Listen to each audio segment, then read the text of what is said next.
about NLC, TUC, of course, we know as at Monday they issued a 14-day notice of nationwide strike. So I will just let us quickly react to that one before we move on. The Nigerian Labour Congress, NLC, along with the Trade Union Congress of Nigeria, TUC, has issued a 14-day notice of a nationwide strike. Of course, that's since Monday.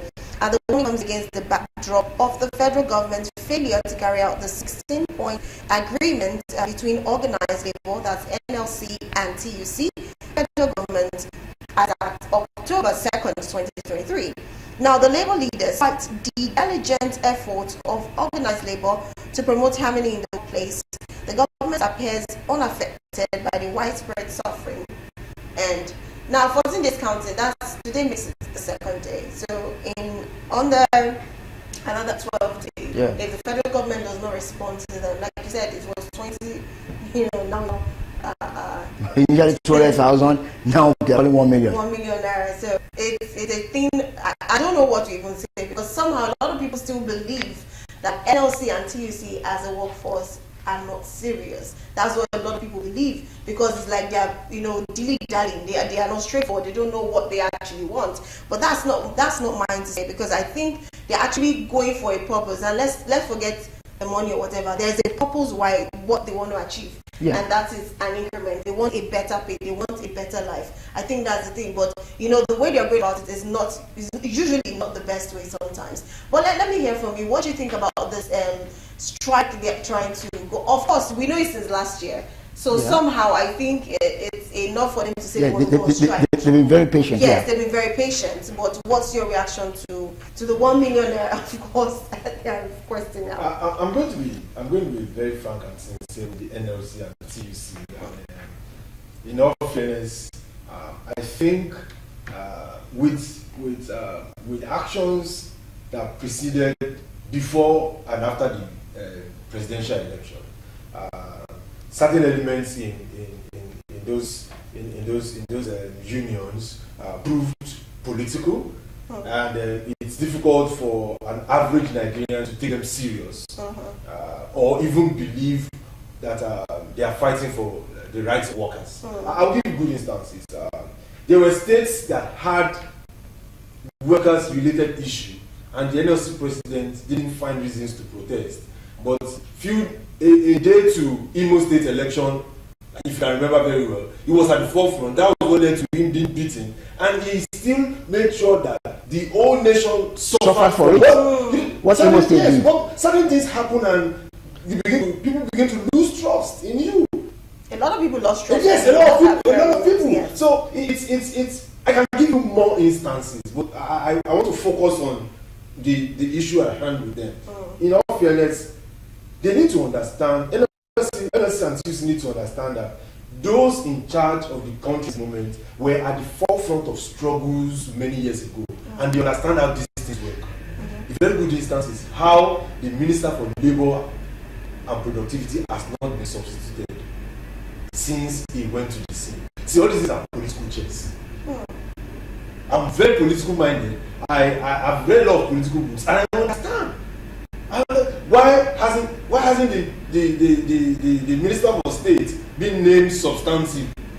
All of these things are political checks, and it's important because with all of this, the government can approach National Industrial Court to shelve whatever NLC and TUC is trying to plan, because they have to seek a replacement, and Nigeria has to replace from the states in which the former see, these things are complicated. It's not that easy. If they had also moved the chairs, move a little from the chairs and made the Minister for State substantive minister, the people from the state from which is Plateau will insist, and they will be on the street because they deserve to be represented. So if we look into how Nigeria is so complex as far as politics and ethnicity is concerned, you understand that there are reasons why you have to look at all the cards before you even decide what to play. Then you also need to understand that you can be legally right and be politically incorrect. So for you to really have everyone on board, you must be correct, not just legally. You must find a way to be politically correct too. So going forward, I really think we need more of the Adams of Shomele kind of NLC. That it's not just about the boldness and the courage to dare the government, but to also put solution. If you listen to how Adams of Shomele speaks in the Senate, you will understand this is somebody that has knowledge. This is somebody that has been there before. You don't just come. Look at from 200 million, he's now asking for 1 million. You don't talk. You don't. When the 200,000 is not even doable in the first place. It's not even doable. So it makes some of us that are knowledgeable feel he probably doesn't even know what he's doing, or he doesn't know what he's saying. So each time he wants to make a statement, you just write him off without even listening to what he has to say. So going forward, he must have people that actually does research, and they come out to. In fact, they should be playing opposite. They should be doing certain facts. They should be comparing other countries and giving facts to government that will make government want to sit and listen. Do you think it's possible? Maybe it's just realizing that the 200 million initially 200,000 rather initially put there was too small. Then later the advice of maybe his people. No. Maybe what he's trying to do is he's saying 200,000 at first. Government want to bargain, so then now take it to 1 million, so they can like bargain down to 200,000 or 150, whatever. It's just childish game. Very childish. Childish game. Okay, sir. Now, to start with, like you said, NLC has been politicized. They can't run away from that, and it's sad. Yeah, they have a Labour Party, whatever, that is knitted with NLC, whatever. But there's a way you have to play this game. They have to be absorbed from politics so that people can see your credibility and just can buy into what you have to say and accept your leadership to be balanced and fair to all. So they fail on that front. But I think too, they also need to run a massive public awareness campaign. Bring solution, bring facts on ground, what is running here and there. Look at what we can compare to ours and all of that. Look at our income strength compared to other nations. Look at what the minimum wage, the effect of the strength of the naira. They're putting much emphasis on the volume without looking at the value. Because when you have the volume, you have the value. I mean, go to countries like Zimbabwe. They can tell you 1 million this and it's worth nothing. So it's not about the volume. You want to earn 1 million, 2 million minimum wage, but what can it buy? The value. Because this money, whether it's just paper, what gives price on it is the value. Okay? So the emphasis you should look at the visa, the argument should be around the value.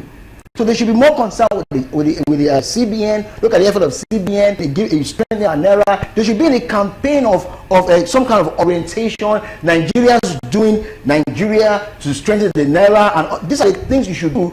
Not just all about so Nigeria can gain confidence in you that you care about Nigeria. It's not all about your salary. I don't find it's a special group and all of that. You're concerned about it, but then you need to gain credibility. And you just need to see that okay, you are a voice. You are there for you need to do more. But do you actually think it's even possible? They want to come out and start saying, okay, they want to come out and put a protest or a strike based on the value, like you said, instead of looking at what they would eat, how they will live for the next day, which is why I believe they are coming out now. Yeah. How possible do you think somebody like hungry will do that? But the thing is, the way you can galvanize the people. There's a way you can go into their trust. Basically, and people need to look at you and they need to see reflect a solution in you and sincerity in you. And okay, to be fair to them, like we said earlier, they've been very patient and have 16 points agreement, and it's doing for the federal government. It's actually doable, but that's why I also want to play on the federal government. Before that, NLC to be realistic with their demands, and then they should be able to bite. We want to buy God and bite. But first and foremost, win credibility, let Nigerians see solution in you, realistic, and then buy, you have to buy. Then sorry for the federal government. I think, first and foremost, the government sees from a very broader view. There are perspectives we're not seeing that they see. You see, you can't take politics away from governance. It works together. Because if you isolate politics or politicking from governance, something will suffer. So if you do too much of politics and you ignore governance, it will suffer. So you must find a balance. The government is a bit slow at taking decisions or at conclusions, at conclusion. But you see, at this point where we are now, we're like sitting, on the edge. So government has to be a lot faster, more drastic, and then more decisive and wrong with that. For I understand the see from perspective, but at the same time, the 16-point agreement is not off the table for the government. It's not on the table. So government needs to be shown themselves more sincere and more realistic. Yeah. Yeah, I get what you're saying. But do you actually believe that the federal government is taking their time to respond? because they are because they are seeing the bigger picture? Do you believe that? Because I for one, I like what you said, but I don't think that's what the issue is. Because whenever you even come out and say they want to have a strike or a protest, it always takes a very long before the federal government even responds to them. But what's your take? Let's say that one, the NLC and TUC have shown since May 29, this new administration, that they can back but they can't bite. And when you sell that, then there are certain other things that has happened that the president had to probably call them, So you that are supposed to be calling people that, the president had to call them to try and pacify, and all of a sudden they take pictures. Yeah. Angry Nigerians feel you guys are on their side. The next thing on this one, you know, see that you have taken pictures. Yeah. And the British government here might take nothing all of that. So government are making it like, look, we're on the same page now. Another instance, the chief of staff to the president at the moment was the speaker. And who was at the forefront of making sure that NLC and TD actually run the country. Right. So now it is strategic for the president to put in committee negotiating them because he knows that he had been the one cautioning them. So there's no way they won't listen to Honorable Bada. There's no way. So if the federal government feels that, irrespective of how these guys back, they can't bite because people that can actually take it, there's little.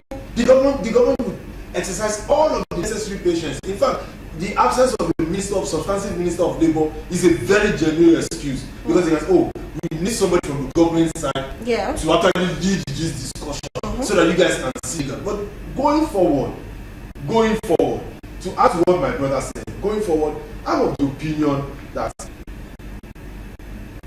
NLC and TUC, if they are not solution oriented and continue to be political, government will play politics, and just like ASU broke, and I think there's a new, I've forgotten the name of the new one, right now supported the IDPIS. We will have another pressure group because the people in government, I need to say, the people in government at the moment were at the forefront of the struggles, so they understand protest. They are not novice. We don't have opposition in Lagos State for many years because there's somebody who is very knowledgeable as far as politics is concerned that can manage it. We can have people in posters, but we know that those guys cannot even win the election. Now we have the same thing at the moment. Look at how opposition are working to opposition governors gather together to say they agree with the verdicts from the Supreme Court when their own candidates actually made from I know what you're saying. In a nutshell, NLC are not showing enough strength and knowledge. They're not showing that they're able. They're just showing that they can frighten the government, and the government will always take them for granted. I'm of the opinion that they need to be realistic. I won't be surprised if it comes on them tomorrow to say 2 million naira as minimum wage. It should just be on AY. Exactly, and let's just take him for a connection. Okay. So before you go away, I need this. Please, I need to quickly this. When I say government, you also be serious enough. That the idea about the CNG is brilliant. Now, how far have they gone with that? They need to communicate. They need to communicate with Nigeria because that will bring about a huge relief as regards the fuel subsidy removal in terms of transportation that is hitting up Nigerians. How far with that? The loan grants, to manufacturing companies, all of that. How far have they gone with that? They need to communicate to Nigerians. Because when the government came out to make that promise and announce whatever, it was like, wow, it's here.